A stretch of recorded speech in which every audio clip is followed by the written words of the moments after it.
आत्म ज्ञान को तीन लोक में गुरु बड़े हैं, दिखलाते भगवान को। आओ मेरे प्यारे भाइयों, सुन लो आत्म ज्ञान को। तीन लोक में गुरु बड़े हैं, दिखलाते भगवान को। कहते हैं तीन लोक में गुरु बड़े, और वो हमको आत्म ज्ञान कराते हैं। इतने लोग मिले, लेकिन किसी ने आत्मा के ज्ञान की बात नहीं कही। लेकिन गुरु महाराज मिले तो गुरु महाराज ने हमें आत्म कल्याण की बात कही। तो प्रेमियों, सबसे बड़ी चीज, सबसे बड़ी दौलत किसने दी हमको? गुरु महाराज ने। मेरे माता पिता के पास भी वो दौलत नहीं थी। भाई खेत जरूर हो सकते हैं, उनकी विरासत हो सकती है, लेकिन आत्म कल्याण की चीज हमारे माता पिता पे ही नहीं थी। तो प्रेमियों, बहुत कम कर दिया भाई। चलो चलो। तो प्रेमियों, क्या हुआ?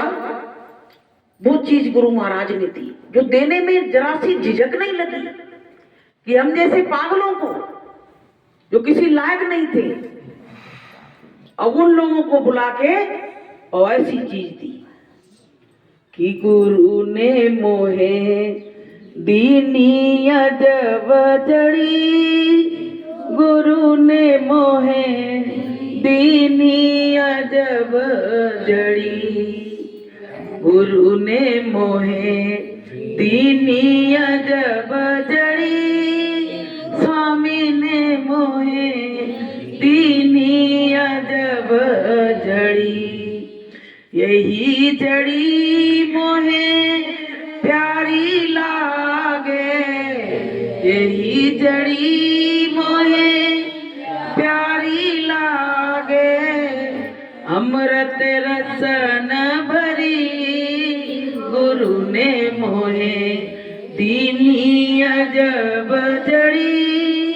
स्वामी ने मोहे दीनी अजब जड़ी। अब कहते हैं वो जड़ी कहाँ पे मिली? लोग कहते कौन सी जड़ी है? तो संतों ने क्या कहा कि माया महल पार एक बंगला। माया महल पार एक बंगला। थामे गुप्त धरी। गुरु ने मोहे दीनी अजब जड़ी। स्वामी ने मोहे दीनी अजब जड़ी। अब बताइए, ऐसी जड़ी दी जो जड़ी सूंघ के जीवात्मा जो है ना, हमेशा हमेशा के लिए मुक्त हो जाएगी। ऐसी जड़ी हमेशा हमेशा के लिए निर्बंधन हो जाएगी। ऐसी जड़ी गुरु महाराज ने दी। तो बताइए, हमारे ऊपर सबसे बड़ा उपकार कौन का है? हमारे गुरु का है कि नहीं है? तो हम अपने गुरु के उपकार से कभी वो हो पाएंगे? बताइए, अपने गुरु के उपकार से कभी हम उद्धार नहीं हो पाएंगे। उर्ण नहीं हो पाएंगे, उद्धार नहीं हो पाएंगे, क्योंकि उनका इतना उपकार। बताइए, जीवन में पैसा तो प्राप्त कर सकता है आदमी, और पैसा प्राप्त भी कर रहे हैं बहुत बड़े बड़े लोग, किसी की तुलना नहीं है। एक से बड़े हो गए, जाने कहां से पैसा फट पड़ा। लेकिन आत्म ज्ञान नहीं है कि आत्म ज्ञान बिना नरतर से, और क्या मथुरा क्या काशी, और पानी में मीन प्यासी और सुन सुन आवे। बताइए कि आत्मा के ज्ञान के बिना इंसान बेकार है, उसका जीवन। कहा है कि भक्त विहीन सकल गुण जैसे, और लवण बिना बहु व्यंजन जैसे। कहते हैं कि तुम्हारी रसोई में सब चीज है, सब मसाले हैं, नमक ना हो तो तुम रसोई नहीं पका सकती, बना नहीं सकती। रसोई में कुछ भी नहीं बना सकती हो। अगर मीठी चीज बनाना है तो चीनी की जरूरत है, और नमकीन चीज बनाना है तो नमक की जरूरत है। ऐसे तुमको अपने जीवन में चाहे कुछ भी प्राप्त कर लो, पर परमात्मा का नाम प्राप्त नहीं करा, जीवात्मा के कल्याण का मार्ग नहीं मिला, तो तुम्हारे जीवन में कुछ भी नहीं मिला। तो प्रेमियों, ये थोड़े दिन का जीवन हमको मिला, और जीवन मिलने के बाद हमारे गुरु महाराज मिले। सोने में सुहागा, जैसे कोई चीज बिगड़ जाती कहते नीम चढ़ा करेला है, और इस पे यहाँ पे हम ये लागू करते हैं कि सोने में सुहागा हो गया, क्योंकि मानव तन मिला और हमको सतगुरु मिल गए। कि पाके मानुष का तन और किया ना भजन, पाके मानुष का तन और किया ना भजन, तेरा दुनिया में आने से क्या फायदा, तेरा दुनिया में आने से क्या फायदा। मनुष्य का तन पाके, आज मास्टर जी सुबह बता रहे कि गुरु महाराज का सत्संग सुन रहे होंगे, तो गुरु महाराज क्या कह रहे पता है? जिनको सतगुरु नहीं मिले हैं और भजन नहीं करना शुरू किया है, उनको कभी मनुष्य तन मिलेगा ही नहीं। बताओ, कभी मिलेगा ही नहीं। और ये लोग क्या समझते हैं जो सतगुरु नहीं किए हैं, अरे अरे इस बार हम बड़े आदमी हैं और फिर आएंगे तो बड़े आदमी बन के आएंगे।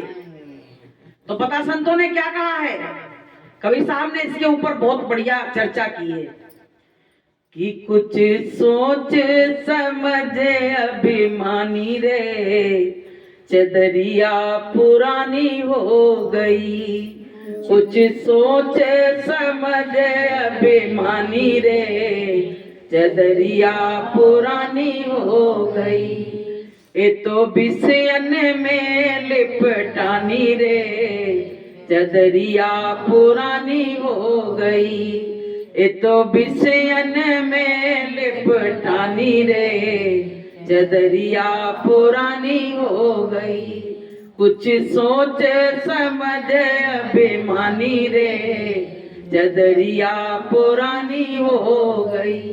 संत कहते हैं अभिमानी मनुष्य कुछ सोच समझ ले, ये चद्दर शरीर को ये चादर की तुलना दी गई है कि तेरी चादर पुरानी हो गई, और इस चादर को तुमने क्या किया, इस चादर को ध्रुव ने ओढ़ा, प्रहलाद ने ओढ़ा, तो इन्होंने और कबीर साहब ने भी ओढ़ी ये चादर, तो इन्होंने तो उस चादर को ज्यों की त्यों धर दीनी। लेकिन पता है और मनुष्य क्या कर रहे हैं, उस चादर को गंदा और कर दिया। बताइए, अब जैसे किसी के मकान में रहो तो उसने तो तुम्हें मकान दिया, तुम पे दया करके, भगवान ने करुणा करके कृपा करके हमको जो मनुष्य तन दिया, अब इस तन को पाके हमने विषयों में इसको और लपेट डाला, तो बताइए वो कभी हमको तन देगा? कभी नहीं देगा। वो क्या कहेगा कि तुम्हारी मिन्नत से, तुम्हारी प्रार्थना से मैंने तुमको मनुष्य तन दिया था, और इस तन को पाके तुमने परमात्मा का तो नाम भजा नहीं, इसको गंदगी में और लपेट दिया। तो बताइए खुश होगा वो कि नाराज होगा? वो नाराज होगा। फिर नाराज होते तो क्या करते हैं, उसको कभी देते ही नहीं। तो ये होने वाला है जो अपने इसको विषय वासनाओं में डुबोए रहते हैं इस शरीर को, और परमात्मा की भक्ति में नहीं लगाते हैं, उनका जीवन बिल्कुल निरर्थक जा रहा है, बेकार हो जा रहा है। तो प्रेमियों देखो, भक्त दो प्रकार की भक्ति होती है, एक तो सकाम भक्ति होती है और एक निष्काम भक्ति होती है। तो पता है हम सब लोग कौन सी भक्ति कर रहे हैं? सकाम भक्ति कर रहे हैं। सकाम भक्ति को कैसी होती है? सकाम भक्ति ये होती कि भगवान गुरु महाराज हमारे बच्चा की शादी करवा देना, हमें पैसा दिलवा देना, हमारे नाती हो जाए, मकान बन जाए, यही भक्ति, ये सकाम भक्ति है।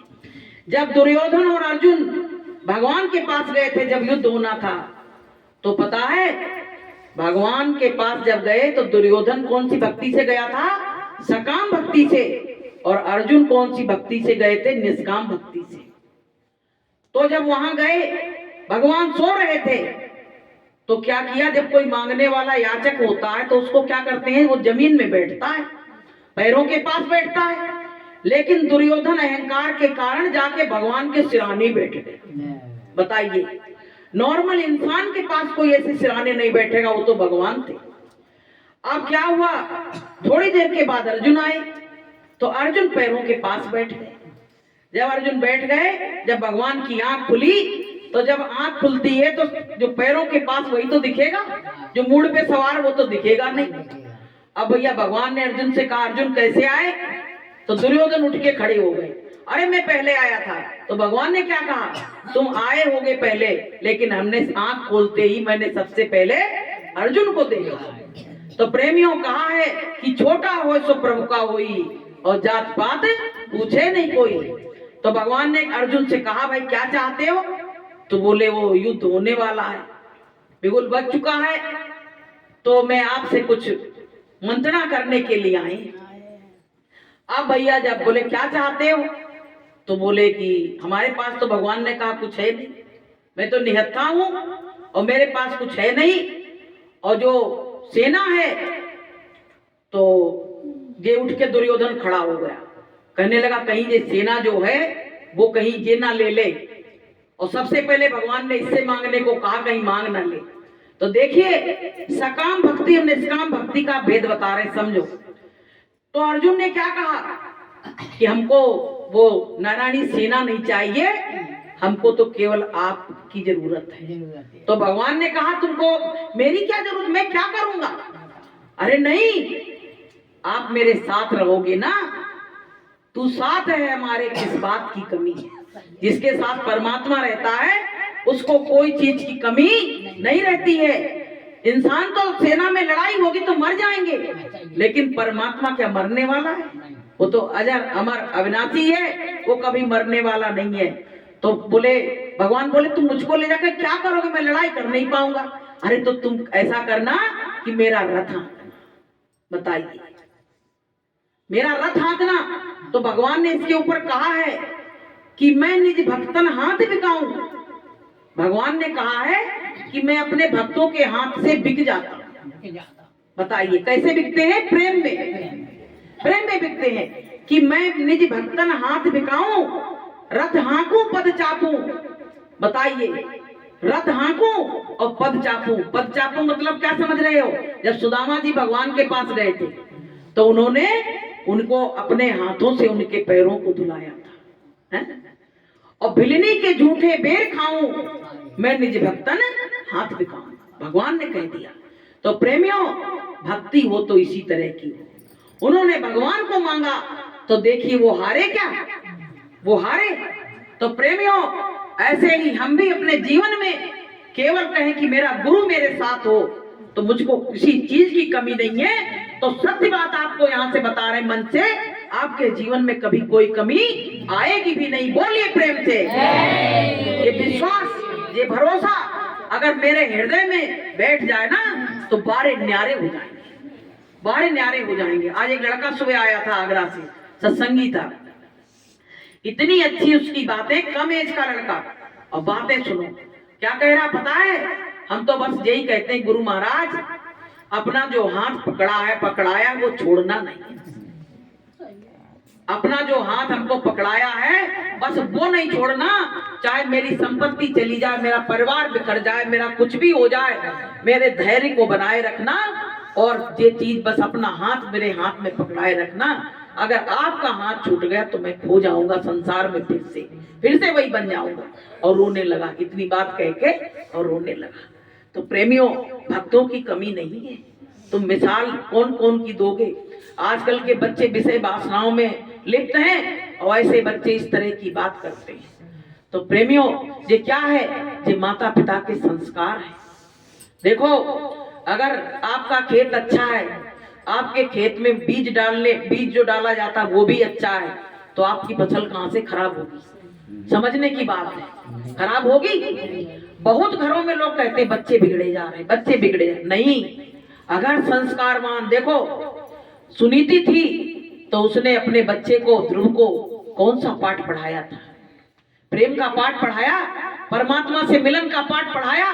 तो देखिए आज ध्रुव तो है नहीं, लेकिन ध्रुव तारा चमक रहा है, और आज उसके पुत्र की वजह से उसका माँ का भी नाम लिया जा रहा है। तो प्रेमियों, पिता का नाम तो कम लिया जाता है, पर माँ का नाम ज्यादा लिया जाता है, क्योंकि बच्चा जितना माता के संग रहता है इतना पिता के संग नहीं रहता है। तो कहा है कि जननी जने तो भक्त जन और कै दाता कै सूर, और नहीं तो जननी बांझ रहे और नहीं गंवावे नूर। कहते जननी जो है, जब माँ के गर्भ में बच्चा आता है तो उसको भगवान के विषय में, भगवान के ही उसमें खो जाना चाहिए। जब तुम जैसी सोच रखोगे तो वैसा ही बच्चा होगा। तो प्रेमियों, अगर माता पिता अच्छे हैं तो हम गारंटी के साथ कह रहे हैं कि आपकी औलाद कभी बिगड़ने वाली नहीं है, क्योंकि बीज अच्छा है, खेत अच्छा है, तो फसल कहां से खराब होगी। ये बात की गारंटी है कि बाढ़े पुत्र पिता के धर्मा और खेती उपजे अपने कर्मा। तो प्रेमियों, आजकल माताएं बहनें देखी, वो खुद ही बिगड़ गई हैं, तो बच्चों को क्या संभालेंगी? वो खुद मोबाइल से उनको फुर्सत नहीं है तो बच्चों को क्या संस्कार देंगी? ये बताइए पहले, हैं? तो जब तुम खुद बिगड़ चुकी हो, तुम बच्चों को सोचती हो संस्कारवान बनाए। बच्चा, एक बार वो बता रहे, एक सत्संग सुन रहे, तो उसमें वो जैन मुनि थे, तो कह रहे एक आई और अपने बच्चे से कहने लगी महाराज जी के पैर छुओ। बच्चा कहने लगा मैं नहीं छूऊंगा। तो उसकी गर्दन को पकड़ के और मुनि के चरणों में एकदम से लगा दिया। बच्चा ने एकदम झटका दे के उठ गया। तो उन्होंने कहा इस तरह से बच्चा चरण स्पर्श नहीं करेगा। आप आए, आपने किया क्या चरण स्पर्श? ये बताओ पहले। तुम बच्चे से कह रहे हो, तुम भी तो मुनि के पास आए, तुमको भी तो करना चाहिए। तो क्या हुआ, इतनी बात जब कही तो माता पिता ने मुनि को चरण स्पर्श किया, तो देखते देखते बच्चा देखता रहा, जैसे माता पिता हटे वैसे तुरंत बच्चे ने कर दिया। तो उन्होंने कहा देखो, तुमने किया, तुम अच्छा करोगे तो बच्चे भी करेंगे, तुम अगर अच्छा नहीं करोगे तो बच्चे भी नहीं। बच्चे पता बंदर की तरह होते हैं, वो जो देखते हैं वही करते हैं। इसलिए अपने घरों में संस्कार के बीज डालो। अच्छे बीज डालोगे तो पता है, कहते हैं कि रुपया पैसा एक बार नहीं देना, पर संस्कार जरूर देना।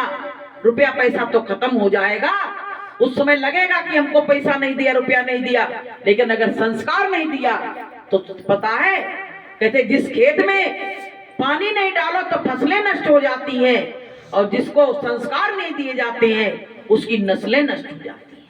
तो प्रेमी भाई बहनों, ये जीवन हमको मिला है, हमको अगर गुरुदेव ना मिलते तो हम लोग भी तो पता नहीं कहाँ पड़े थे, और गुरु महाराज ने हमको आके हमको अब कूड़े करकट से निकाल के और सत्संग की राह दिखा दी। आप गुरु महाराज ही करेंगे आगे। तो प्रेमियों, जब भगवान राम ने अपना काम किया, कृष्ण भगवान ने अपना काम किया, तो हमारे गुरु महाराज भी अपना काम अवश्य करेंगे, अवश्य करेंगे। प्रेमियों, ऐसी बात नहीं है, अब वो समय कहीं दूर नहीं है। कबीर साहब जब अपना ये देश छोड़ के जाने लगे तो वहां के प्रेमी रोने लगे, लेकिन हमारे गुरु महाराज ने तो बताया भी नहीं। हमारे गुरु महाराज ने तो हम लोगों से एक बार भी इस बात की चर्चा ही नहीं हुई कि गुरु महाराज अदृश्य होंगे, कभी जीवन में सोचा नहीं। तो वहां पता भक्त रोने लगे। कोई भी अगर गुरु महाराज अपन लोगों से कहते तो क्या अपन लोग नहीं रोते कि गुरु महाराज अगर आप चलो तो हमको भी ले चलना? तो कबीर साहब के सब भक्त रोने लगे। तो पता है, कबीर साहब ने कहा, जब देखा बहुत विवल हो रही संगत, बहुत रो रही है, रुदन मचा रही है, तो संगत से क्या कहा कि घबराइयो मत हंसा, हम तुमको ले बे आवेंगे। घबराइयो मत हंसा, हम तुमको ले बे आवेंगे। लाख मध्य की भीड़ पड़ेगी, लाख मध्य की भीड़ पड़ेगी, सोवत हंस जगावेंगे। घबराइयो मत हंसा, हम तुमको ले आवेंगे। फिर बोले हम कैसे पहचानेंगे? तो फिर क्या कहा, अलख अगम का भेद बता कर, अलख अगम का भेद बता कर, भव से पार लगावेंगे, भव से पार लगावेंगे, घबराइयो मत हंसा, हम सबको लेवे आवेंगे। तो प्रेमियों, इस तरह से सांत्वना दी, तब वो जे देह से निकल के और चले गए। क्योंकि संतों को मालूम रहता है, हम लोगों को नहीं मालूम कि मेरी कब मौत होगी, क्या होगा, लेकिन संतों को पूरा पूरा अधिकार रहता है कि कब ये देह को विसर्जित करेंगे, कब इस देह को छोड़ेंगे, त्यागेंगे। तो प्रेमियों, कहते हैं कि कबीर साहब इतना कह के और चले गए अपने धाम। उस तभी से बराबर संत धार संसार में बराबर आ रही है, बताइए। तब से संत धार लगी हुई है। तो संतों ने क्या कहा है, जब तक मैं अपना पूरा काम नहीं कर लूंगा तब तक जाने वाला नहीं हूं, किसी न किसी को मैं भेजूंगा जरूर। तो बताओ, कबीर साहब नाम जगाया, राधा स्वामी जी आए, राधा स्वामी नाम जगाया। अब गुरु महाराज जब आए तो गुरु महाराज ने जय गुरुदेव नाम जगाया। लेकिन बात भेद तो पूरा वही बताया जो कबीर साहब ने बताया, जो राधा स्वामी ने बताया, वही वेद हमारे गुरु महाराज ने बताया। तो बस पहचान ऐसे ही कराई है। तो प्रेमियों, अब वो भाग्य है आपका कि आपके सामने बताया जा रहा है, आपको पहचान हो तो हो जाए और नहीं हो तो फिर वो तुम्हारा भाग्य। तो प्रेमियों, हम तो अपने को बहुत सौभाग्यशाली समझते हैं, बहुत सौभाग्यशाली समझते हैं कि गुरु महाराज हम जैसे पापी अधर्मियों को किसी लायक नहीं थे, किसी पास बैठने के योग्य नहीं थे, और तुमने हमारी सफाई कर करके, धुल के, साफ करके, मेरे ऊपर से कूड़ा कचरा हटा के हमको बैठने के योग्य बना। ऐसे गुरु महाराज को हम क्या कहें, हमारे मुख से कहते नहीं है कि 7 समुंदर की मछली करूं और लेखन सब बन रहा है और धरती सब कागज करूं तो गुरु गुण लिखा ना जाए। तो प्रेमियों, उनके बहुत उपकार है। गुरु महाराज के जब पुराने प्रेमी बैठते हैं ना, तो गुरु की चर्चा ऐसी होती है कि हर व्यक्ति की आंख में आंसू आ जाते हैं। गुरु महाराज के उस दिन हम ऐसे कल बैठे, तो हम कल यहाँ अकेले बैठे थे, आपको हम बात बता रहे हैं। तो हमको कौन सी बात ध्यान आई, गुरु महाराज हमारे घर जब गए थे, गुरु महाराज हमारे घर जब गए थे, वो बात हमें ध्यान आ गई। गुरु महाराज ने क्या कहा पता है? गुरु महाराज ने कहा, वो बताओ बताओ। कह रहे, ठाकुर साहब का घर कहाँ पे? गुरु महाराज के। हमारे पापा क्या करते थे, चुपचाप रहते थे, संगत में बोलते नहीं थे ज्यादा। जैसे आदमी चालाकी से, चुस्ती से कहता हम गुरु को अपने घर ले जाएंगे, वे कहते थे मेरे घर गुरु महाराज क्या जा पाएंगे। जैसे विदुर ने कहा था ना कि मेरे घर भगवान आएगा, मैं तो कभी सोच भी नहीं सकता हूँ, लेकिन विद्वानी इंतजार कर रही थी। ऐसे ही प्रेमियों, हमारे पिताजी कहते थे आने की कभी मत कहना, हम इस योग्य नहीं है कि हम अपने गुरु को बुला सके। लेकिन गुरु महाराज ने पता क्या कहा, बोले वो ठाकुर साहब का घर कहाँ है, हम वहां चलेंगे। तो लोगों ने, बीच के लोग बहुत वैसे करते, नेतागिरी, अरे मालिक वहां कच्ची सड़कें हैं, वहां नहीं जा पाओगे, गाड़ी नहीं जा पाएंगी। तो गुरु महाराज ने ड्राइवर से कहा गाड़ी निकालो। समझ गए मालिक यहाँ राजनीति चल रही है। गुरु महाराज ने कहा गाड़ी निकालो। 7-8 गाड़ी, जिल्लुल्ला जी वगैरह सब थी, सब पहुंच गई वहां। अब भैया वहां एकदम जब पहुंचे तो हमारे पापा, कोई पागल होता ना, ऐसे अलग अलग खड़े, जैसे लगे यहाँ के सदस्य नहीं, अलग खड़े रो रहे। तो वहां के लोग कहने लगे ठाकुर साहब तुम रो क्यों रहे? कहने लगे कि हम रो नहीं रहे, हमारे दरवाजे पे इतना बड़ा परमात्मा आ गया, मेरी औकात नहीं थी कि ये परमात्मा मेरे दरवाजे पे कभी आएगा। तो प्रेमी और लोगों ने क्या किया, चादर रखी थी सफेद, वो बिछा दी और मालिक को अंदर आ गए, मालिक को बैठ गए। तो गुरु महाराज बैठे तो सब तरफ देख रहे, सब तरफ देख रहे। फिर गुरु महाराज के लिए लुल्ला जी ने चाय बनाई, अंदर गए, किचन में घुस गए, कहाँ है, कहाँ केटली, कहाँ है, चाय बनाई, स्वामी जी को दी। हमारी बहन पंखा करने लगी, लाइट वाइट थी नहीं तब, तो बोले इसको हटाओ, उसको बुलाओ छोटी वाली को, वो पंखा करेगी। हमारी माँ ने गुरु महाराज के चरण पखारे और पापा हमारे तो जैसे कोई पत्थर होता है इस तरह से खड़े थे, बोल ही नहीं पाए लौट के कि हम क्या करें और क्या नहीं करें। और प्रेमियों सब लोगों ने व्यवस्था की तो गुरु महाराज की ऐसी दया कि गुरु महाराज इतने खुश, कुछ कहने लगे, बोले कि लोग कहते सड़कें खराब है, यहाँ क्या खराब है, कुछ नहीं खराब है, यहाँ तो सब बहुत अच्छा है। तो प्रेमियों गुरु महाराज तो भाव देख रहे थे कि जिसके घर हम आए उसका भाव कैसा है। उनको तो वही चीज अच्छी लगी